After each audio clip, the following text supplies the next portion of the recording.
The morning Olivia Turner's husband collapsed in the cornfield was the morning she learned what it meant to be truly alone in a world that gave women no quarter. She had been carrying water to him when she saw his body sprawled between the rows, his hand still gripping the hoe, his face pressed into the dirt he had worked since sunrise.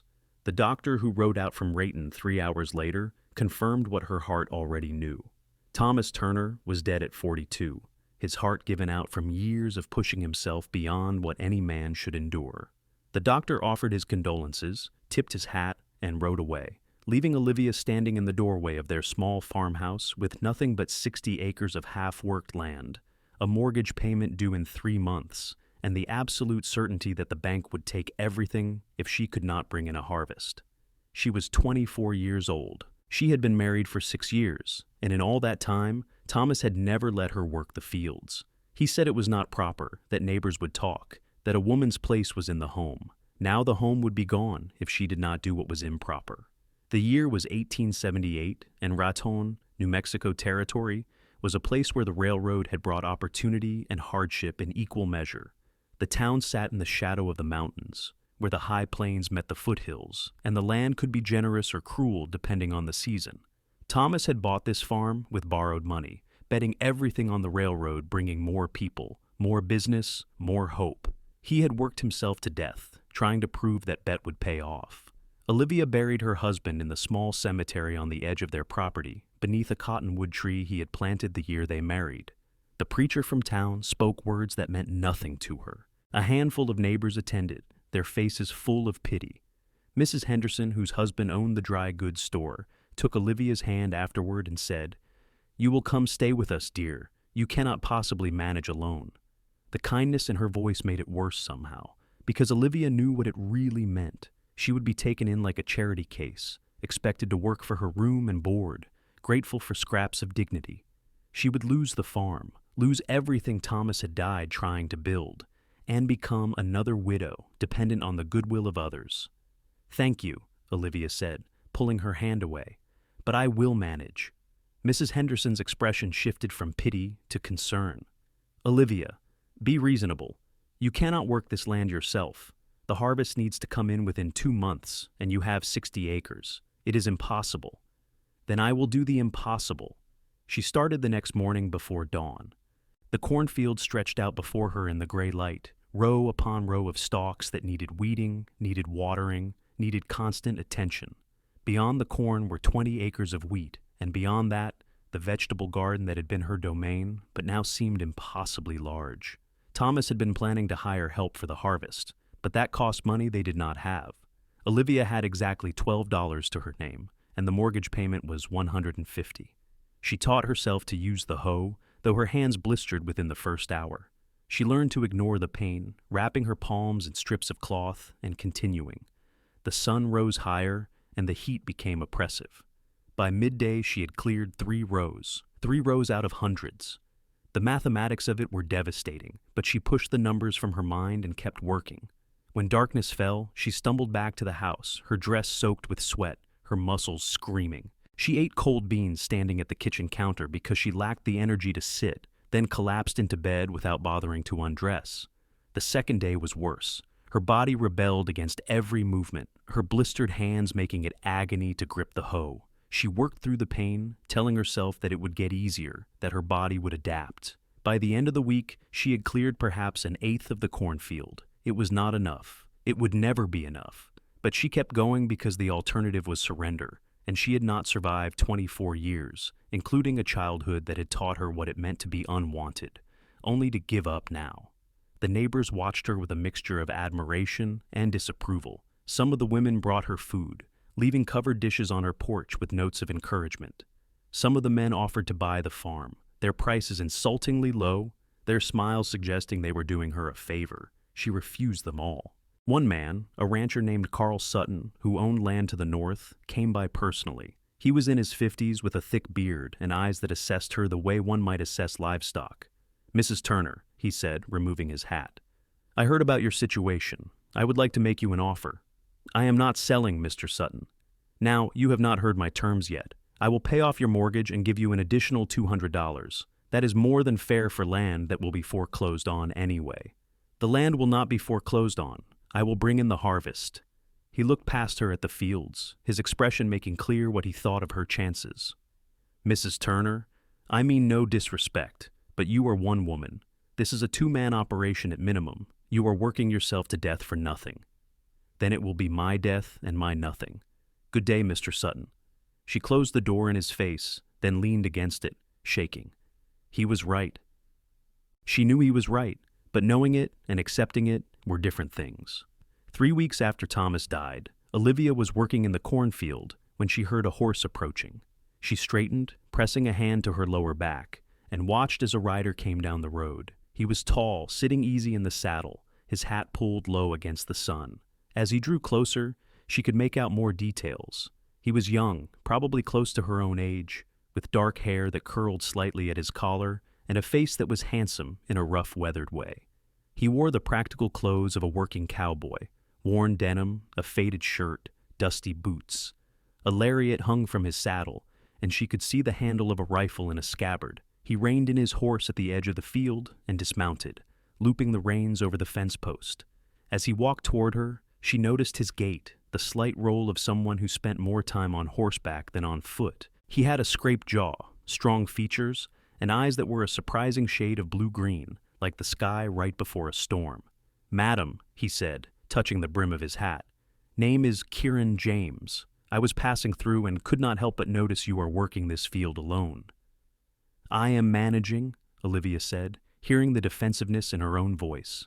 She was tired of people pointing out her situation, tired of the pity and the judgment.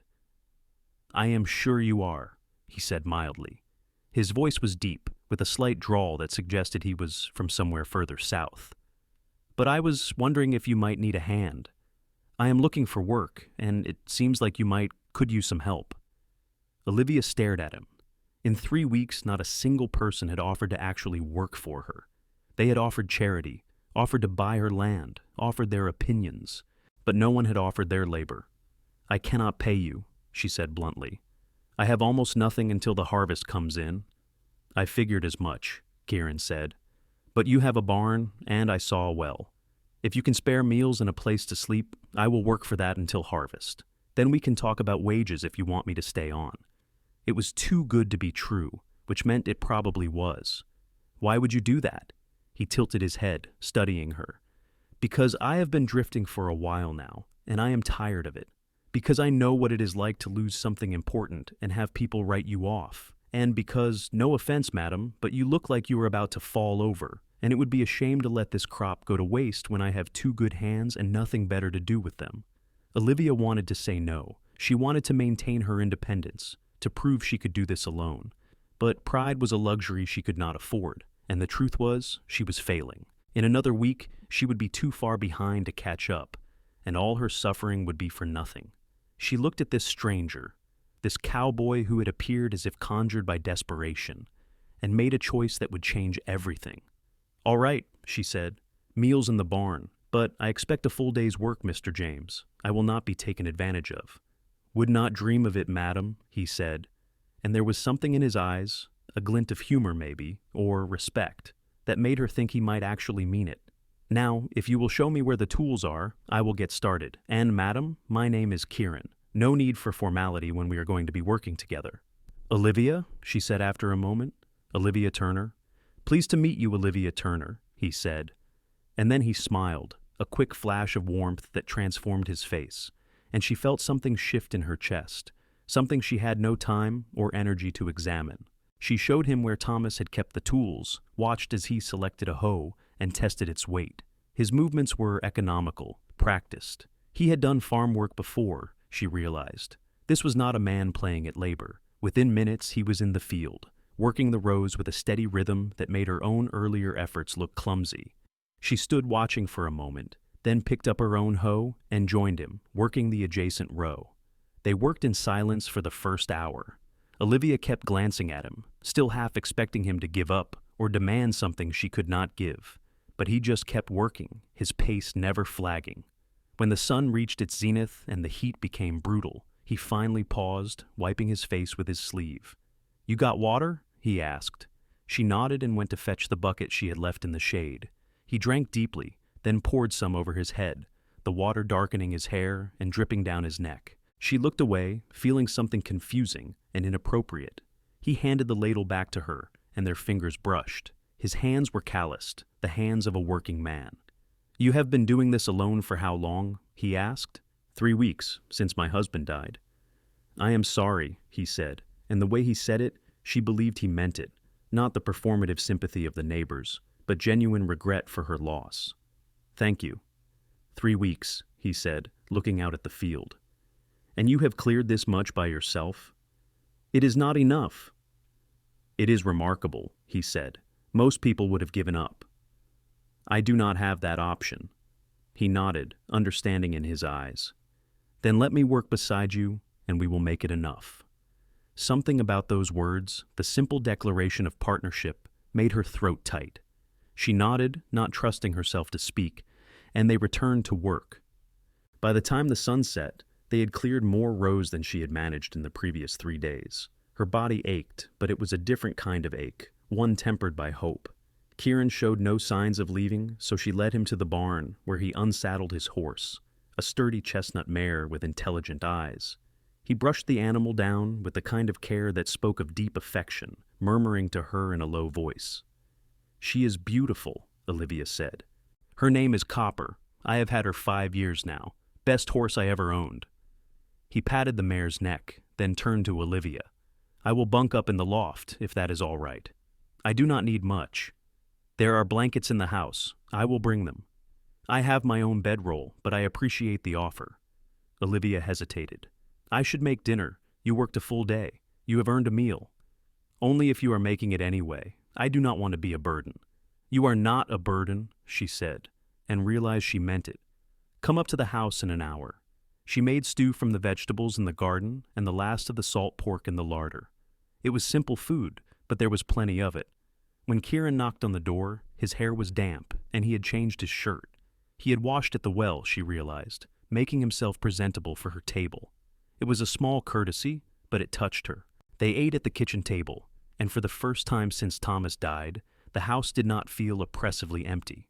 Kieran had good manners, waiting for her to sit before he started eating, thanking her for the meal, but there was nothing performative about it.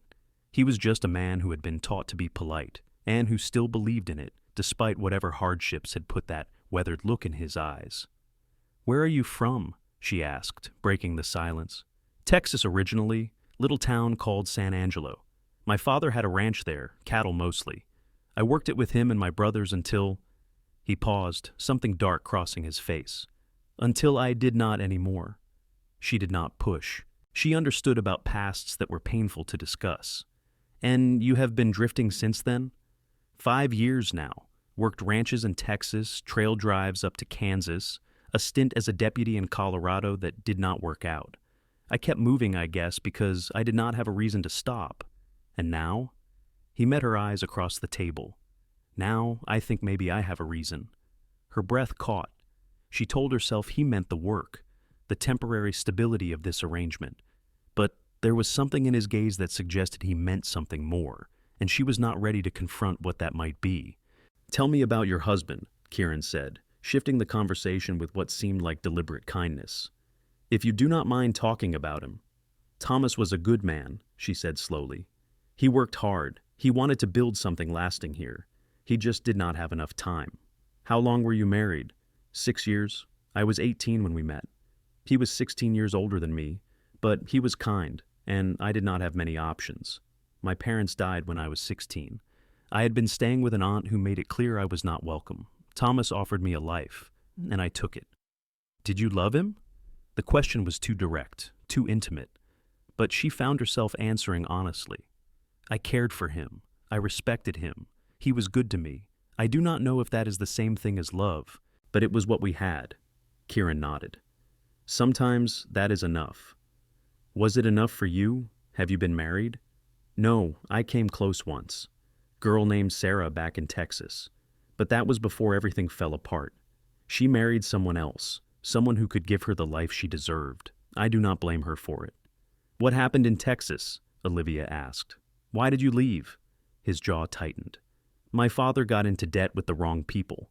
When he could not pay, They burned the ranch, killed the cattle. My father died trying to save them. My brothers scattered. I stayed long enough to bury him, then I left. There was nothing left to stay for. I am sorry, she said, and meant it. They were both orphans of a kind, both trying to build something from the ashes of loss.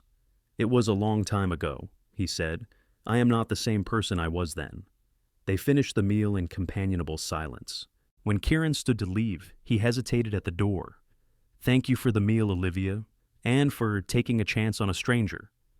Thank you for offering to help. I do not know why you did, but I am grateful. Maybe I was meant to ride by today, he said. Maybe some things are just supposed to happen. After he left, Olivia cleaned up the dishes, her mind full of the cowboy who had appeared at exactly the right moment. She told herself not to read too much into it, not to let hope grow into something that could hurt her. But as she lay in bed that night, listening to the wind in the cottonwood tree, she felt something she had not felt in weeks. She felt like maybe, just maybe, she was not going to lose everything after all. The next morning, they fell into a rhythm. Olivia woke before dawn and started breakfast while Kieran tended to the horses. They ate together, then went to the fields, working side by side until the heat forced them to take a break. They would rest in the shade, passing the water bucket back and forth, talking about the work, or sometimes about nothing at all. Then they would return to the fields and work until sunset. Olivia would make dinner, and they would eat together, and slowly, day by day, the work that had seemed impossible began to look achievable. Kieran was a good worker, but more than that, he was good company. He had a dry sense of humor that caught her off guard, making her laugh when she least expected it. He told stories about his years drifting, about characters he had met and scrapes he had gotten into, and she found herself looking forward to these evening conversations as much as she appreciated his labor. After a week, she realized she had stopped thinking of him as a stranger. He felt like a fixture of the farm, as if he had always been there. She caught herself watching him sometimes, admiring the way he moved, the strength in his shoulders, the concentration on his face when he was focused on a task.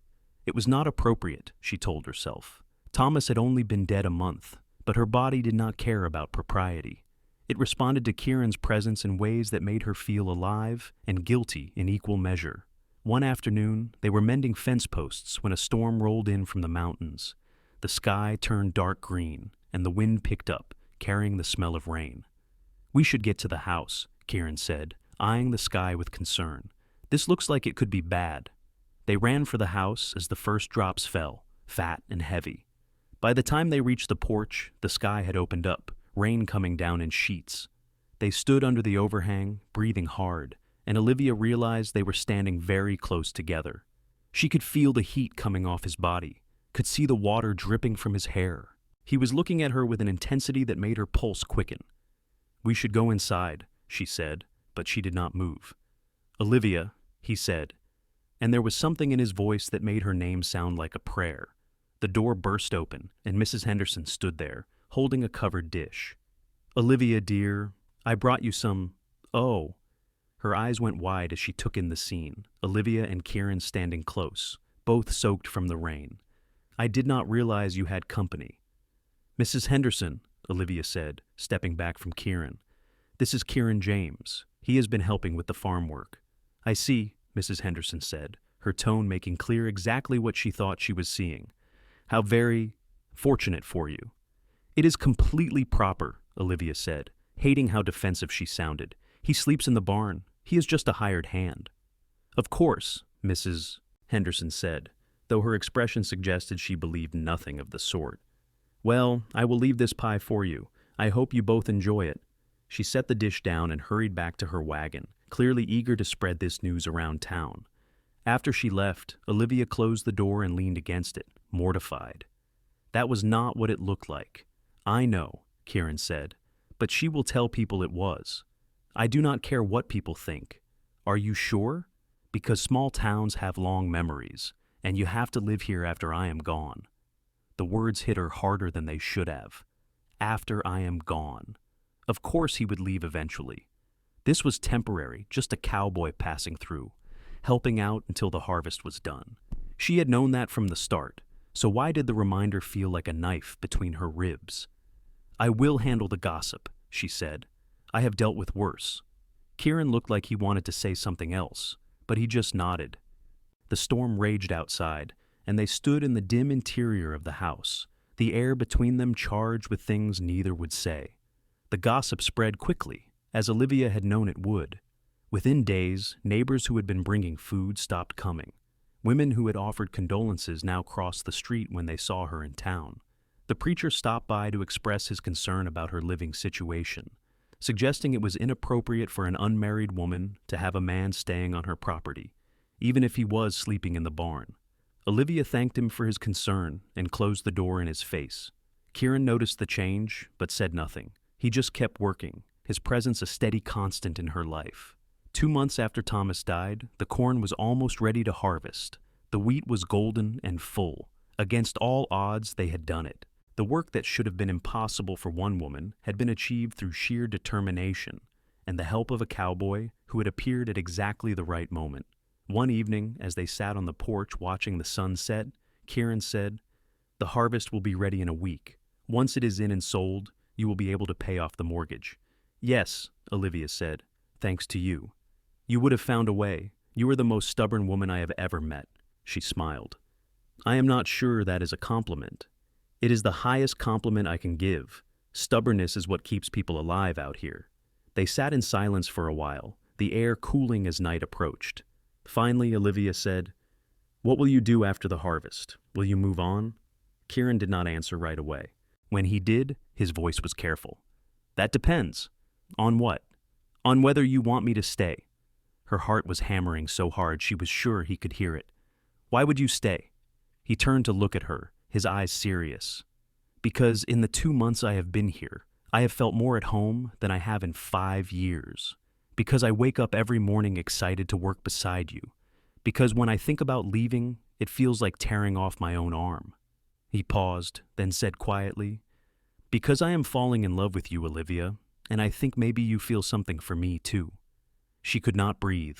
Everything she had been trying not to feel, trying not to acknowledge, was suddenly out in the open, undeniable. "Kieran, I cannot. Thomas has only been dead 2 months. People already talk. I do not care about people," he said. "I care about you, and I know it is fast, I know it is complicated, but I also know that life is short and uncertain, and when you find something real, you do not let it go just because the timing is not perfect." "How do you know it is real?" she whispered. "How do you know this is not just proximity, convenience?" He reached out and took her hand, his calloused palm warm against hers. "Because I have spent 5 years drifting, working alongside all kinds of people, and I never once felt the need to put down roots. Until I met you. You make me want to stay in one place. You make me want to build something that lasts. That is not convenience. That is love." Tears were streaming down her face, and she did not know if they were from grief or joy or fear. "I am scared," she admitted. "I am scared of what people will say. I am scared of losing the farm because I made the wrong choice. I am scared of caring about you and then losing you too."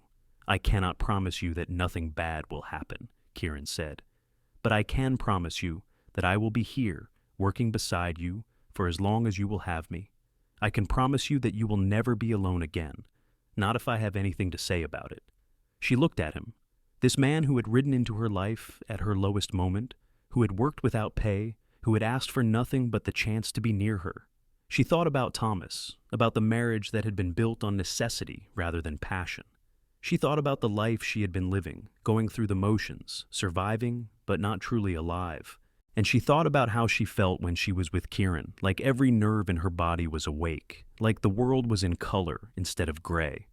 "I feel it too," she said finally. "I have been trying not to, but I do. I love you, Kieran, and it terrifies me." He smiled, that transforming smile that made him look younger, less weathered. "Good. If you were not terrified, I would think you were not paying attention. But, Olivia, being scared is not a reason to walk away from something good. It is a reason to hold on tighter." He stood and pulled her to her feet, and then he kissed her. It was gentle at first, tentative, giving her time to pull away. But she did not pull away. She leaned into him, her hands coming up to grip his shoulders, and the kiss deepened into something that made her forget about propriety and gossip and everything except the feeling of being wanted, being cherished, being alive. When they finally broke apart, they were both breathing hard. I should not have done that, Kieran said, though he did not look particularly sorry. I am glad you did, Olivia said, but you are right. We need to be careful. If word gets out, it could ruin everything. Then we will be careful, he said. But Olivia, I want you to know my intentions. When the time is right, when enough time has passed that people cannot accuse you of dishonoring Thomas's memory, I want to marry you. I want to make this official, make this farm ours together. I want to build a life with you. Yes, she said, not even needing to think about it. Yes, when the time is right, I will marry you. They stood on the porch as darkness fell, holding each other, and for the first time since Thomas died, Olivia felt like the future held something besides struggle and survival. It held hope. The harvest came in strong. Kieran worked from before dawn until after dark, and Olivia worked beside him, both of them pushing to get the crops in before the weather could turn. The corn was good, the wheat better than expected. When they finally loaded the last wagon and prepared to take it to market, Olivia felt a fierce pride in what they had accomplished together. They drove to Raton in the early morning, the wagon creaking under the weight of the harvest. The town was busy, the railroad having brought prosperity and growth. Olivia sold the corn and wheat to a grain dealer, negotiating a price that was fair if not generous. When the money was in her hand, she felt like she could finally breathe. It was enough to pay off the mortgage, with some left over for supplies and to hire help for next season. We did it, she said to Kieran as they walked back to the wagon. You did it, he corrected. I just helped. Do not diminish what you did. Without you, I would have lost everything. He smiled. Then I am glad I rode by when I did. They were about to leave town when a man stepped out of the saloon and called Kieran's name. Kieran James, is that really you? Kieran froze, his expression going carefully blank. Olivia looked at the man who had spoken. He was in his 30s, lean and hard-looking, with a gun on his hip and a badge on his chest. A lawman. Marshal, Kieran said evenly. I did not expect to see you here. I have been looking for you, the marshal said. You disappeared pretty thoroughly after Colorado. I left. That is not the same as disappearing. The marshal's eyes flicked to Olivia, assessing. And you have landed yourself a pretty situation here, I see. Who is the lady? My employer, Kieran said, his voice hardening. And whatever you have to say, you can say it in private. Actually, I think the lady should hear this, the marshal said, seeing as how she is employing you and all. Madam, did you know that Kieran James here was fired from his deputy position in Colorado for excessive force? Beat a man half to death during an arrest. Olivia felt the blood drain from her face. She looked at Kieran, who was staring at the marshal with barely controlled fury. That is not what happened. That is what the inquest said. You are lucky the man did not die, or you would be wanted for murder. The man I arrested was a rapist, Kieran said, his voice low and dangerous. He attacked a 15-year-old girl. When I tried to bring him in, he resisted. I used the force necessary to subdue him. That I broke his jaw doing it is something I have lost no sleep over. The law says otherwise. The law says you took it too far. The law protected a rich man's son and threw me away because I did not play by the rules. If that is your version of justice, Marshal, then I am glad I am no longer part of it. The marshal shrugged. I am not here to debate it. I am here to make sure you are not causing trouble. So I will be asking around about you, seeing what kind of man you have been here in Raton. And if I find out you have been up to no good, well, we will have problems. You will not find anything, Kieran said, because I am not that person anymore. I am just a man trying to make an honest living. For now, the marshal said. He tipped his hat to Olivia. Madam, you might want to reconsider your choice of hired help. He walked away, leaving them standing in the street. Olivia felt like the ground had shifted beneath her feet. Kieran, what was he talking about? Exactly what he said. I was a deputy in a mining town in Colorado. A girl was raped by the son of the mine owner. I arrested him, and he fought back. I hit him harder than I should have, broke his jaw and a few ribs. The mine owner had connections, and I was fired and run out of town. That was 2 years ago. Did you beat him because he deserved it, or because you lost control? Kieran met her eyes, and she saw pain there, and shame. A little of both. I was angry, Olivia. I was tired of seeing powerful people get away with hurting the powerless. When he laughed about what he had done to that girl, something in me snapped. I do not regret hurting him. but I do regret that I let my anger make me careless. Are you a violent man? I can be. I have been. But I have never hurt anyone who did not have it coming. And I would never, ever hurt you. You have to believe that. She wanted to believe him. Everything in her wanted to trust that what she had seen these past 2 months was the real man, not the one the marshal had described. But doubt had taken root, and she could not pretend it was not there. I need time to think about this. Olivia, please, do not let that man poison what we have. I am not, she said, but I need to process this. You should have told me. I know. I am sorry. I thought it would not matter, that it was in the past. They drove back to the farm in tense silence. When they arrived, Kieran unhitched the wagon and took the horses to the barn without a word. Olivia went into the house and sat at the kitchen table, her mind spinning. She believed Kieran when he said the man he hurt had deserved it. But the fact that he had been capable of that level of violence, that he had let his anger take control, scared her. What if it happened again? What if she said or did something that triggered that rage? But even as the doubt circled, another part of her mind was pointing out all the evidence to the contrary. Kieran had been nothing but gentle with her. He had worked beside her for 2 months without a hint of aggression. He was patient with the horses, careful with the tools. The man the marshal described did not match the man she knew. She thought about Thomas, about the safe, predictable life she had led with him. It had been comfortable, but it had also been empty in ways she had not recognized until now. Kieran made her feel things Thomas never had.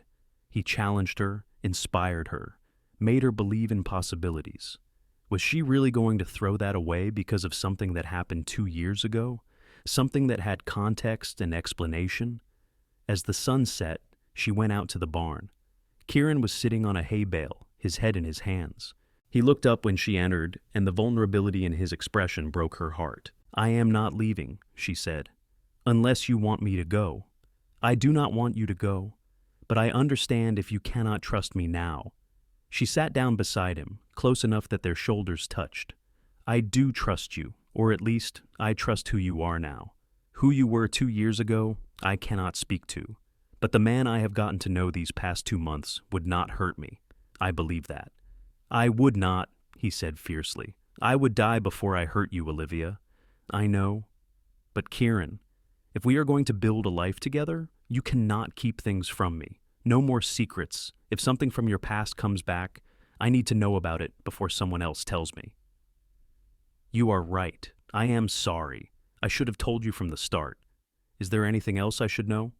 He hesitated, then said, When my father died and the ranch burned, I went after the men who did it. I found them in a town in Texas, and I challenged them. They drew first, and I killed 2 of them. The third ran, and I let him go. That was 5 years ago. I have not killed anyone since, and I do not intend to. But you should know that I am capable of it. The honesty was brutal, but she appreciated it. Thank you for telling me. Does it change things? She thought about it, really considered. No, you defended your family and your home. I cannot fault you for that. But I need you to promise me that you will not let your anger control you again. If something happens, if someone threatens us, we handle it together. We do not take the law into our own hands. I promise, he said. I am not that man anymore, Olivia. I have spent 5 years learning to let go of the anger. You make me want to be better, to be the man you deserve. She leaned her head on his shoulder, feeling the tension drain out of both of them. We will figure this out. Together. Together, he echoed and wrapped his arm around her.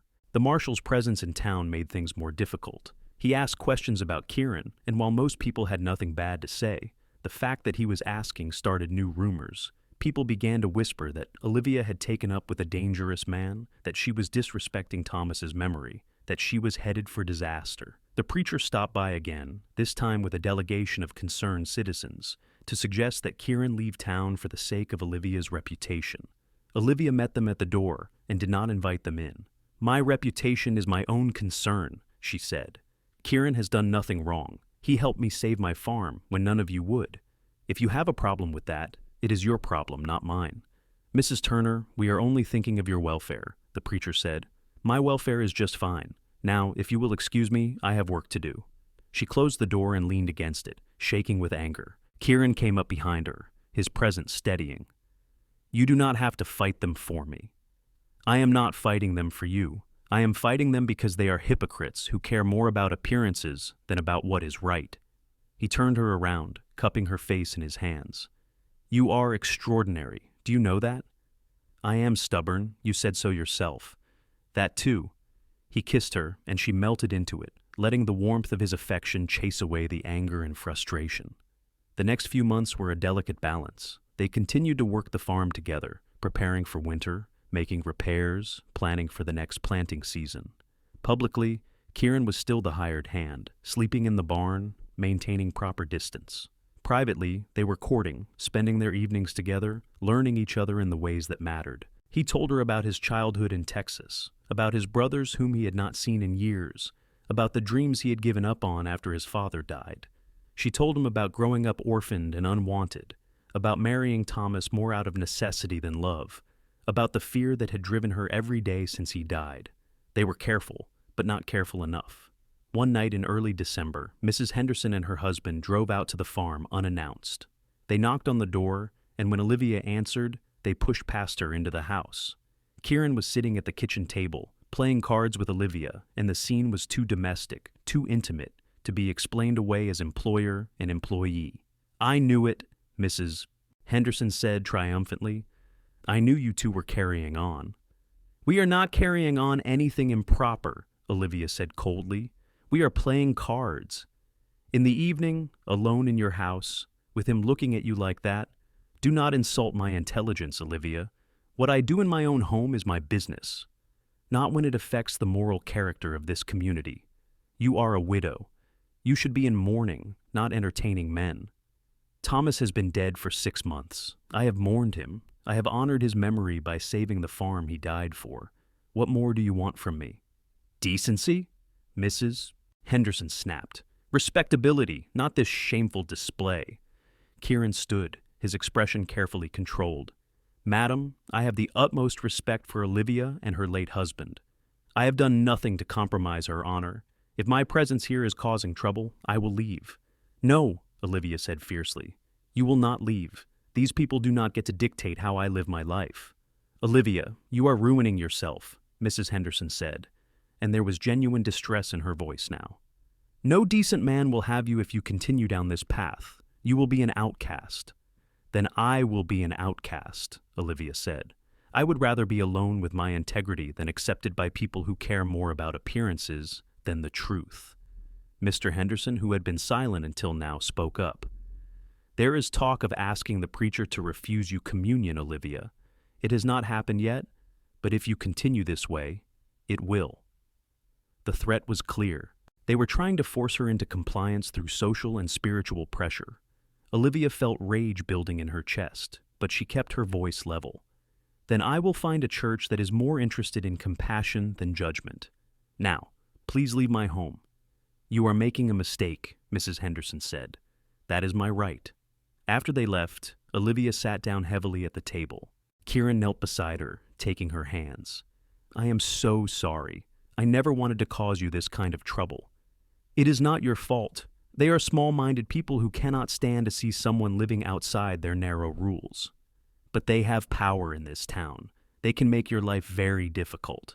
They already are, but I will not give you up to make them comfortable. He kissed her hands, and she saw that his eyes were wet. What did I do to deserve you?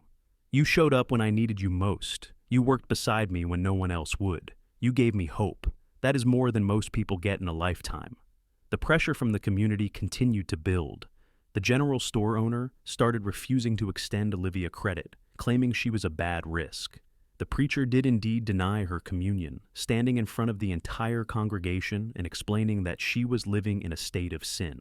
Several families who had previously been friendly now crossed to the other side of the street when they saw her coming. But there were also surprises. A few of the younger women in town approached Olivia at the market and quietly told her they admired her courage.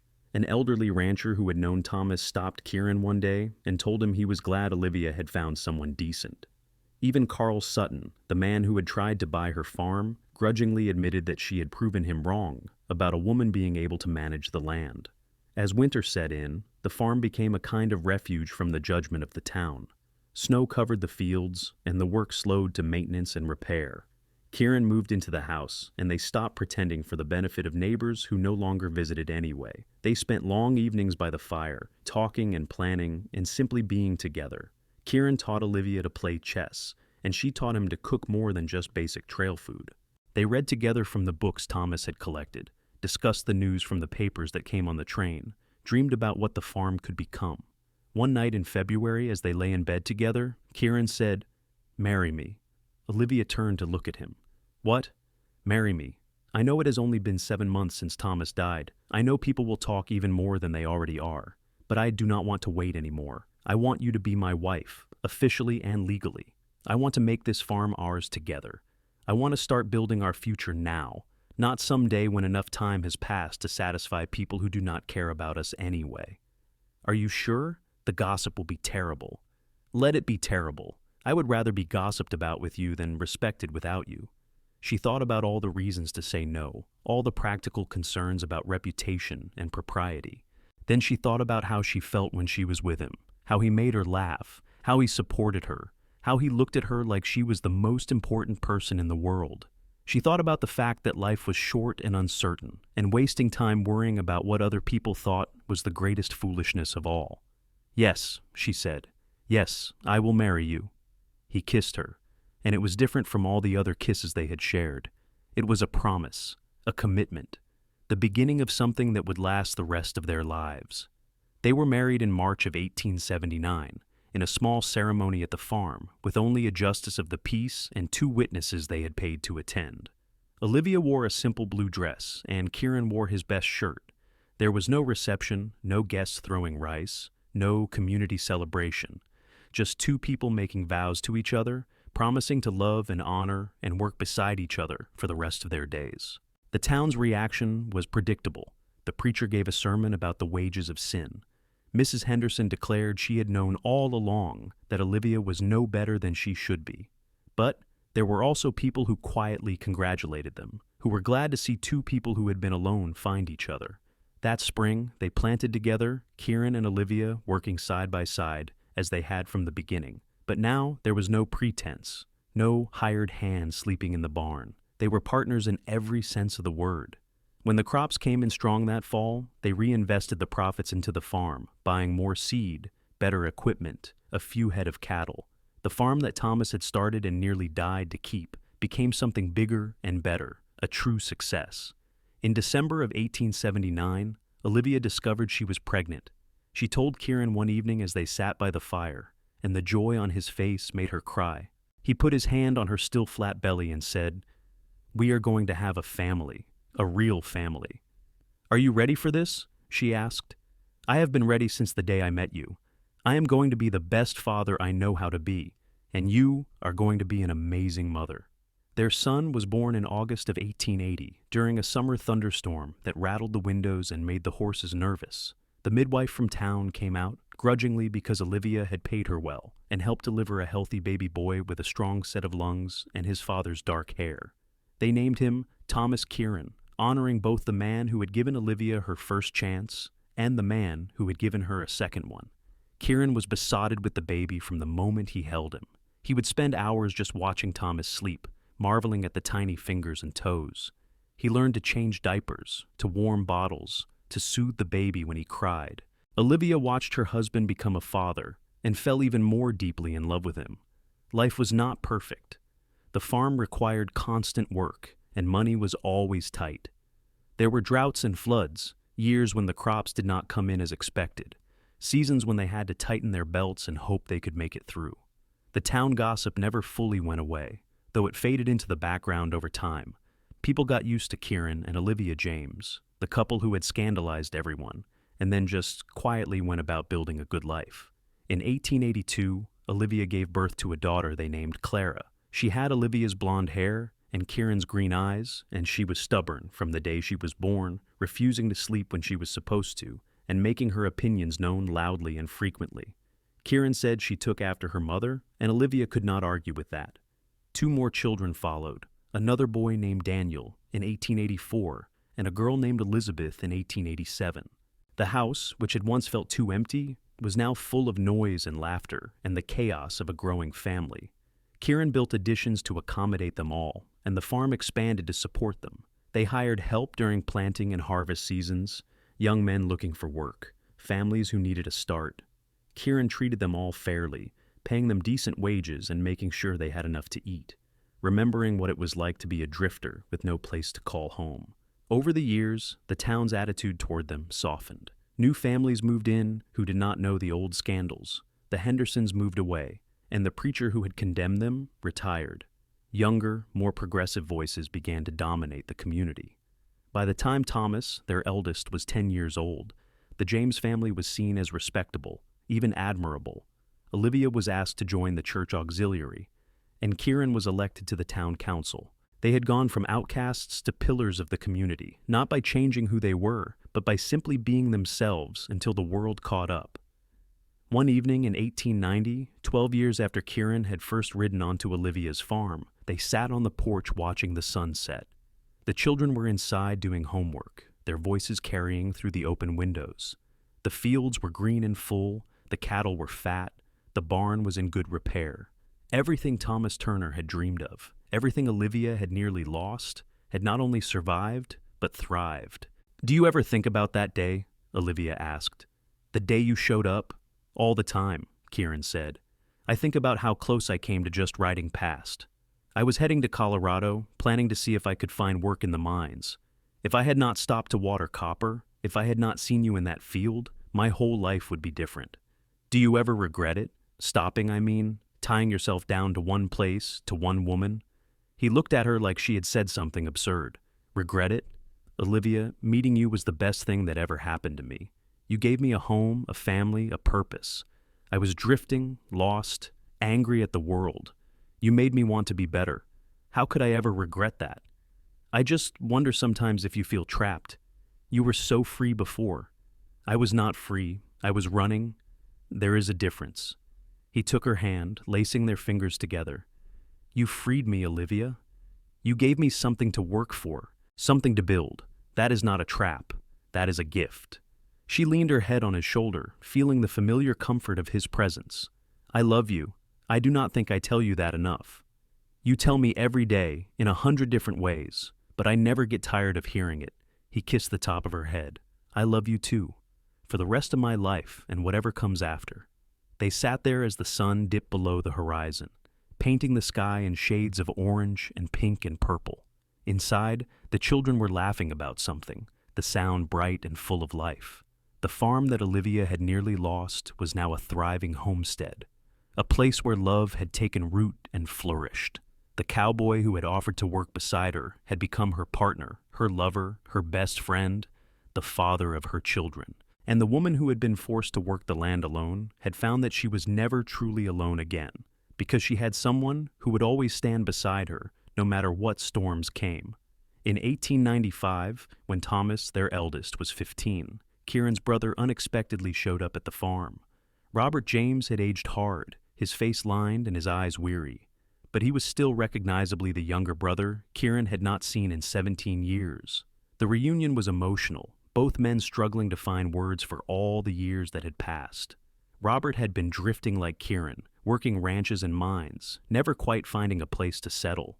When he heard through the cowboy grapevine that his brother had a successful farm in New Mexico, he decided to see if the rumors were true. Kieran offered Robert a job on the farm, and Robert accepted. He became part of the family, the uncle who taught the boys to rope and ride, who told stories about the old days in Texas. He stayed through the harvest of 1895, then announced he was heading to California, but promised to visit again. The reconnection healed something in Kieran that Olivia had not even realized was broken. He smiled more after Robert's visit, talked more openly about his past, seemed more at peace with the boy he had been and the man he had become. The children grew. Thomas, serious and hard-working like his namesake, announced at 18 that he wanted to study law, to fight for people who could not fight for themselves. Kieran and Olivia were proud, though it meant borrowing money to send him to school in Santa Fe. Clara, their stubborn daughter, shocked everyone by declaring she wanted to be a doctor. In 1900, she left for medical school in the East, one of the few women accepted into the program. Daniel took to farming like he had been born to it, working beside Kieran and learning every aspect of the operation. Elizabeth, the youngest, was artistic and dreamy, spending hours drawing the landscape and the animals, talking about moving to New York to study art. The farm continued to prosper, and with prosperity came influence. Kieran was elected mayor of Rayton in 1898, a position he took seriously, working to bring more resources to the town, to improve schools, to make sure that families like his had opportunities to succeed. Olivia became known for her charitable work, organizing food drives for families in need, visiting the sick, advocating for women's suffrage. They used their position and their success to help others, never forgetting where they had started. In 1905, on a warm spring day, Olivia and Kieran celebrated their 26th wedding anniversary. Their children were grown, or nearly so. The farm was doing better than ever, and they had become the kind of couple that others looked to as an example of what marriage could be. They threw a party, inviting the whole town, and for the first time, everyone came. The house and yard were full of people eating and dancing and celebrating, and Olivia looked around at what they had built and felt overwhelming gratitude. That night, after the guests had gone and the children had gone to bed, Kieran and Olivia sat on the porch, as they had so many times before. "Do you remember when we first sat here?" Kieran asked. "When I told you I was falling in love with you? I remember being terrified. Of you, of what I was feeling, of what people would say. And now? Now I cannot imagine any other life. You are the best decision I ever made, Kieran James. Even when I am stubborn and difficult, especially then, you match my stubborn and difficult perfectly." He laughed, the sound warm and familiar. "We have had a good run, have we not? We are not done yet. We have years left." "I hope so. But even if we did not, even if it all ended tomorrow, I would have no regrets. You gave me everything I ever wanted and 1,000 things I did not know I needed. You are my home, Olivia. You always have been."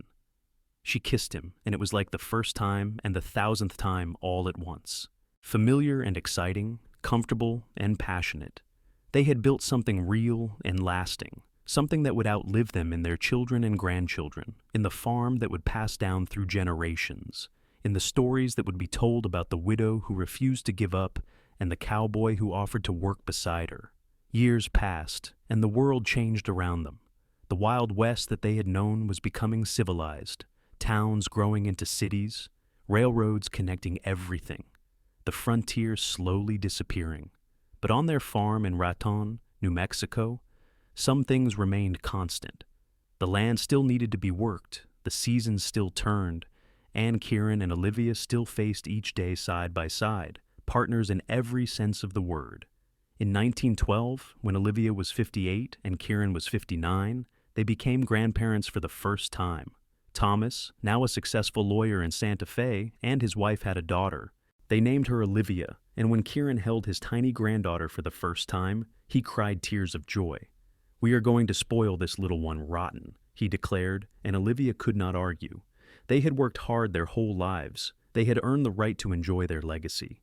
More grandchildren followed as their children married and started families of their own.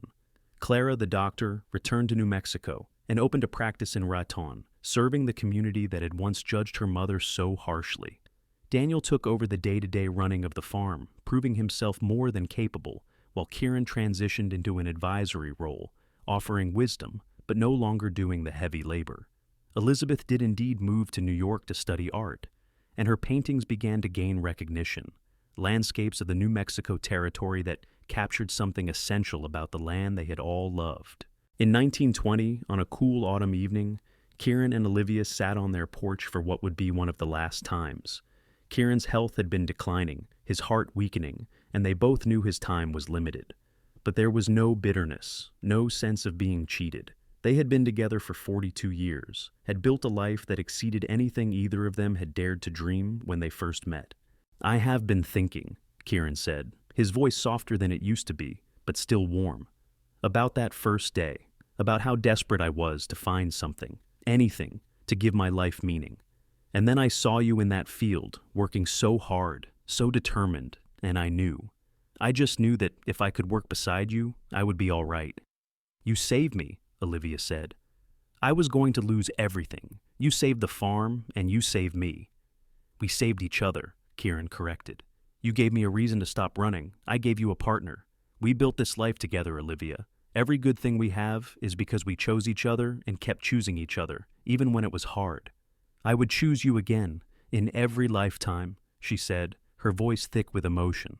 And I would ride up to your field every time, offering to work beside you, hoping you would say yes. Kieran died 3 days later. Peacefully in his sleep, with Olivia holding his hand, the whole town turned out for his funeral, remembering the man who had helped so many people, who had been fair and kind and strong. He was buried next to where Thomas Turner rested, on the small hill beneath the cottonwood tree, looking out over the fields he had worked for over 4 decades.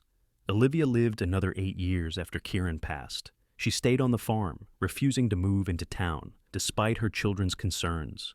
She said she could still feel Kieran's presence there, in the house they had built together, in the fields they had worked, in the porch where they had spent countless evenings planning and dreaming. She was surrounded by family, her children and grandchildren visiting constantly, and she took comfort in knowing that the legacy she and Kieran had built would continue long after she was gone. On a spring morning in 1928, Olivia Turner James died in her sleep at the age of 74. She was buried beside Kieran, her hand in death as in life, reaching toward his. Their children and grandchildren stood around the graves, remembering the love story that had started with a widow working a field and a cowboy offering help. The farm continued, passed down to Daniel and then to his children, a thriving operation that bore the mark of everything Kieran and Olivia had built. In the decades that followed, the story became legend in Rayton. People told their children about Olivia Turner, the woman who refused to give up, and Kieran James, the drifting cowboy who found his home. They talked about the love that had scandalized a town and then become its proudest example of what partnership could be. Young couples starting out would visit the graves beneath the cottonwood tree, hoping some of that enduring love would bless their own marriages. The farm itself became a landmark. The James Farm, known throughout New Mexico for its quality crops and fair dealings. Great-grandchildren and great-great-grandchildren worked the land, and they all knew the story of how it started, how their great-grandmother had been forced to work the land alone until their great-grandfather had said, "Let me work beside you," and everything had changed.